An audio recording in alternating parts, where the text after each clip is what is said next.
नमस्कार। आज मैं आपको बताने आई हूँ कि किस तरीके से विजनिंग का डाटा अपडेट करते हैं। तो देखिए, मैं शुरू से आपको बता रही हूँ। ये हमारा क्रोम है। क्रोम पे जाकर हमको एक नया टैब कर लेना है और CLF वेबसाइट आप ध्यान से देख लीजिए, clf.locos.in। इस पर यहाँ पर आपके जो CLF बुक कीपर होंगे, मॉडल CLF के जो MIS असिस्टेंट होते हैं, उनकी आईडी बनी होती है। तो ये हमारे ब्लॉग की आईडी है। इसको हम यहाँ पे साइन इन कर लेते हैं। तो हमारे ब्लॉग का जो CLF है, जानकी प्रेरणा संकुल स्थित समिति, उसकी ये खुल गया है।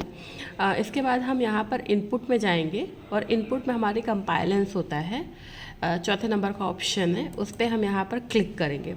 क्लिक करने के बाद ये हमारा पहला जो आपको येलो पट्टी में ऑप्शन दिख रहा है, CLF पॉलिसी इन प्लेस, इस पर हम ऐसे यहाँ पे क्लिक करेंगे। तो ये हमारा डाटा फील्ड है, इस वजह से ये ऐसे दिख रहा है। आपका नहीं फील्ड होगा तो आपको यहाँ पे क्रिएट प्लस का ऑप्शन आएगा, आपको क्रिएट कर लेना है। मैं आपको करके दिखाती हूँ। ये आप डाटा इज़ ऑलरेडी क्रिएटेड, इसलिए नहीं दिख रहा है क्योंकि मेरा हुआ है। आप पे नहीं होगा, आप अपना क्रिएट कर लीजिएगा।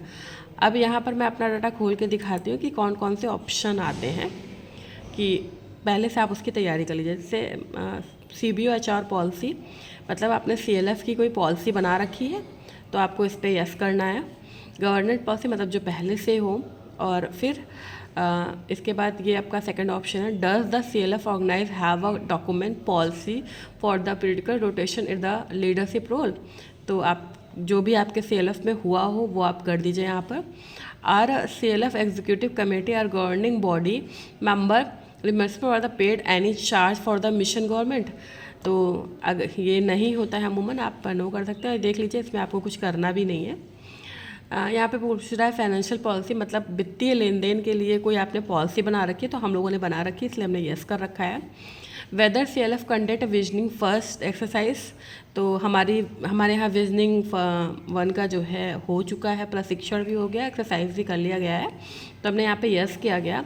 और ये प्रशिक्षण कब हुआ था, तो हमने ये यहाँ पर ये लिखा है, नंबर ऑफ़ पार्टिसिपेट कितने ने लिया था। और उसके बाद फिर whether CLF conduct the vision level interface exercise, मतलब जो प्रशिक्षण दिया गया था तो क्या वो गांव लेवल पे, विलेज लेवल पे या CLF पे वो काम कराया गया। तो हमारे यहाँ कराया गया था, और कब कराया गया उसकी डेट, और उसमें कितने पार्टिसिपेट प्रतिभाग किए थे वो है। फिर विजनिंग 2 का एज इट इट वैसे है। और उसके बाद फिर देखिए विजनिंग 3 का है, विजनिंग 2 में किस टॉपिक पे पढ़ाया गया, मतलब CLF का जो विज़न है जो 5 साल के लिए बनाया जाता है, तो वो किस किस टॉपिक पे है। तो वो हमारा जिस टॉपिक पे था हमने वो क्लिक किया है उसके बाद। और ये रहा विजनिंग 3 का। विजनिंग 3 के बाद उस पर विजनिंग 3 में कितने लोग पार्टिसिपेट किए और कितने लोगों का स्टेटमेंट प्रिपेयर किया गया है, और जालकी का क्या दृष्टिवाक्य जो होता है वो यहाँ पर दृष्टिवाक्य डाला गया है। और ये रहा विजन यस है। और इसके बाद DRPs के द्वारा CLF का वो PDF फाइल बनाई जाती है, जिसको हम लोग अपने हिसाब से मॉडिफाई भी कर सकते हैं। तो हमने ये यहाँ पर ये डाटा है जो कि PDF फाइल में ही इस पर अपलोड होता है, हम लोगों ने इसको यहाँ पे अपलोड किया है। BDP की ट्रेनिंग भी हमारे यहाँ हो चुकी है, इसलिए हमने यस किया है। अगर आपके यहाँ नो हो तो आप नो करेंगे। और उसके बाद कितने का रिक्वायरमेंट होता है वो हमने यहाँ पे डाला है।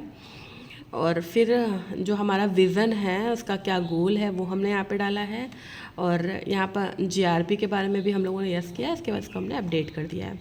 अपडेट करने के बाद इसको आपको सबमिट कर देना। हमारा ऑलरेडी सबमिट है, इसलिए ऑप्शन नहीं आया है।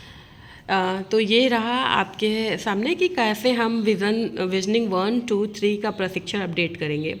Thank you so much. अगली वीडियो में मैं आपको बताऊंगी कि किस तरीके से ये BMM की आईडी से इसको वेरीफाई करते हैं।